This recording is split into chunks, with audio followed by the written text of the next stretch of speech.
Hola, ¿cómo estás? Hoy te quiero hablar de cómo cambiar un hábito postural en una semana.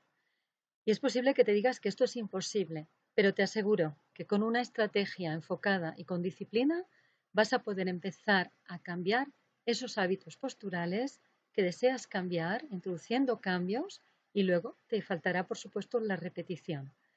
¿Qué es un hábito? Un hábito es una conducta automatizada que nos permite que nuestros gestos, posturas, movimientos sean eficaces y útiles. Estamos hablando de un hábito postural. Entonces, el cerebro tiende a automatizar ese movimiento, ese gesto, esa conducta automatizada para no implicarse demasiado en la acción y no poner atención en lo que ya sabe hacer y dejar la energía disponible para otras acciones cuando aprende. Cuando hablamos de un hábito, eh, hablamos de un hábito postural, hablamos de esa manera que tenemos de hacer las cosas. Es decir, un hábito postural nos caracteriza, pero no nos determina. Es decir, cuando vemos muchas personas, vemos sus gestos y movimientos y todos se mueven, todos pueden caminar, girarse, sentarse o hablar, pero cada una de esas personas lo hace de manera diferente.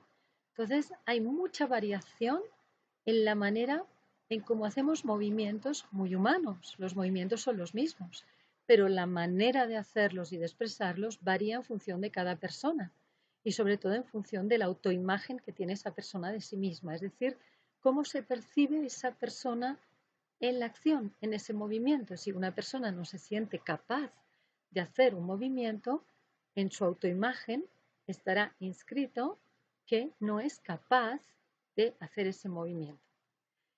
Entonces, para cambiar un hábito es muy importante que veamos cómo hacemos las cosas, porque es eso lo que nos diferencia de otras personas y lo que también favorece que podamos cambiar un hábito, es decir, el trabajar sobre el cómo hacemos y no el qué hacemos, sino cómo nos movemos, cómo caminamos, cómo hablamos, cómo interactuamos con los demás. Otro aspecto importante cuando hablamos de hábitos, es que los hábitos nos dirigen de manera inconsciente, sí, pero nos dirigen. Es decir, muchas veces no somos conscientes, pero tenemos unas ciertas tendencias, ciertos hábitos que se expresan de una cierta manera. Por ejemplo, pongamos el ejemplo de una persona que cuando se encuentra enfrente de un problema, en lugar de tomárselo con calma y ver las soluciones posibles, se altera. Esa persona empieza a ponerse nerviosa, empieza a respirar con menor capacidad respiratoria, quizá empiece a sudar, empiece a tensarse, porque no sabe cómo encontrar esa solución. Entonces va expresando una manera de hacer. Y eso también es un hábito, una manera, una tendencia de hacer. Bueno, es más bien un patrón, un patrón, ¿no?, que tiene esa persona cuando se enfrenta a un problema. Realmente a las personas que les ocurre esto se sienten atrapadas en esa manera de hacer y no saben cómo cambiar eso. Les gustaría, pero no tienen las herramientas para hacerlo. Pero hay una noción que fue introducida por un psicólogo que se llamaba Walter James, que es la idea de plasticidad cerebral. La plasticidad cerebral no es más ni menos que la capacidad que tiene el cerebro de modificarse en su estructura, en toda su estructura y su forma, y también en su función, es decir, en el rol que tiene, según las influencias que tengas del entorno externo, también interno. Es decir, el cerebro puede aprender a hacer las cosas de otra manera, verlas de otra manera, cosas nuevas, y entonces estamos ya hablando de plasticidad cerebral, es decir, de una modificación de la estructura y del funcionamiento del cerebro. Puede parecer muy científico, pero es muy simple. De hecho, cuando cada vez que aprendemos algo nuevo, estamos trabajando con esa plasticidad cerebral del cerebro. Si yo aprendo a tocar el piano, si yo aprendo idiomas, estoy trabajando con esa capacidad de aprendizaje que tenemos todos y que varía ese mapa cortical que tenemos en el cerebro, ese mapa de carreteras, es decir, de conexiones neuronales que determinan pues, lo que son nuestros hábitos y patrones. Entonces, ¿cómo podemos cambiar un hábito en una semana? un célebre cirujano de la Universidad de Columbia, que se llamaba Maltz, habló de una noción que era cambiar hábitos en 21 días. Él observó que en sus pacientes, que él había operado de la nariz, por ejemplo, sus pacientes tardaban 21 días en habituarse a esa nueva imagen de sí mismos. También vio que a las personas que se les había amputado un miembro les costaba 21 días, digamos, acostumbrarse a esa amputación. Yo te voy a proponer que en una semana ya puedas introducir cambios importantes en tu manera de hacer, utilizando esa plasticidad del sistema nervioso del cerebro. Pero claro, eso sí, tendrás que practicar. Así que te voy a dar algunas pautas para que las ejerzas y así puedas ir en una semana disciplinándote y haciendo lecciones de movimiento para cambiar ese hábito postural que deseas cambiar. La primera pauta que te voy a proponer es que tengas esa actitud para el cambio. Es decir, si piensas que es muy duro, si crees que los hábitos nunca cambiarán, esos hábitos posturales, ese dolor que tienes nunca se irá, eso será difícil que algo pase. Entonces, concéntrate en tu cuerpo y también en la actitud de probar durante una semana qué pasa, qué va a pasar si te pones a hacer unos movimientos. Date un espacio, un tiempo, date esa oportunidad de poder hacer algo para tu propia salud.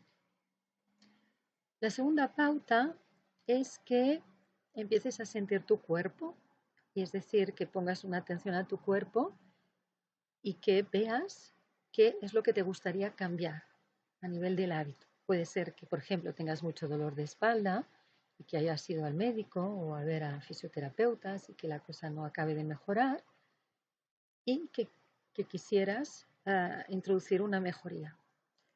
Date el tiempo de visualizarte tal como te gustaría estar. No te conformes con poco. Visualiza tu espalda flexible, sana, visualízate en plena forma. Eso es importante para que nuestro cerebro también se ponga en marcha hacia un nuevo estado, un estado de bienestar. Entonces, siente tu cuerpo, sentir el cuerpo es muy bueno porque nos indica cuándo estamos haciendo una postura buena, una postura mala y cómo podemos identificar lo que es lo bueno y lo malo para nosotros mismos. La tercera pauta es que escojas algo que quieres cambiar realmente, que para ti marcaría una gran diferencia en tu bienestar cotidiano. Como he dicho antes, puede ser un dolor de espalda, puede ser una tendencia a no acabar de estar tranquilo, no acabar de relajarte, puede ser un dolor cervical, cualquier tema que te cree molestias en tu día a día y que quisieras mejorarlo para expandir tu bienestar. La cuarta pauta es que escojas movimientos, pautas de movimiento, o incluso lecciones, una lección o varias lecciones que trabajen sobre lo mismo para que puedas ir practicándolas día tras día durante una semana. En mi canal YouTube, por ejemplo, tienes algunos vídeos de los que puedes inspirar, así como en mi web, y el método Feldenkrais propone un sinfín de lecciones variadas, las cuales te pueden ayudar a mejorar esa postura. Otra pauta importante es que repitas esas lecciones, repitas esos movimientos cada día. Quizá puedas variar, pero siempre un poco que tengan en relación al movimiento de la espalda, al trabajo de la espalda, y que de manera disciplinada cada día te cojas un momento para ti y vayas repitiendo esas lecciones, esos movimientos, que al final al cabo te permitirán cada vez habituarte más a lo que es un mejor movimiento para ti y te permitirán también extraerte de esa postura que ya conoces habitual que ya no te sirve. Otro aspecto importante es que crees un entorno de aprendizaje en el cual te sientas cómodo. Puede ser en casa, en el trabajo quizás sea un poco más complicado, pero en casa puedes crear un entorno para ti solo, en el cual nadie te moleste y que puedas favorecer ese tiempo para ti, ese tiempo y ese espacio. Si estás en la oficina, también Deja que tu entorno se ordene un poquito. Si estás en una mesa muy desordenada, llena de papeles, te va a ser difícil quizá hacer algunos movimientos de estiramiento, porque vemos siempre que la postura siempre está en relación con el entorno y se adapta y responde al entorno. Y por último, motívate, no abandones. Es decir, aunque no obtengas resultados como esos que quisieras, continúa. No dejes que el hecho, por ejemplo, de no ver algún cambio en los primeros días te desanime, no te desalientes, continúa. Es importante el deseo de avanzar y que nosotros mismos nos motivemos, porque el deseo es lo que hace que nos pongamos en acción hacia un nuevo cambio, una nueva manera de hacer. Te aseguro que si haces estas pautas de manera disciplinada, también un poco jugando, explorando, pasándotelo bien, disfrutando de esto, vas en una semana a ver cambios en tu posición. Te animo a que hagas el reto y te deseo lo mejor y gracias por estar ahí. Te veo en el próximo vídeo.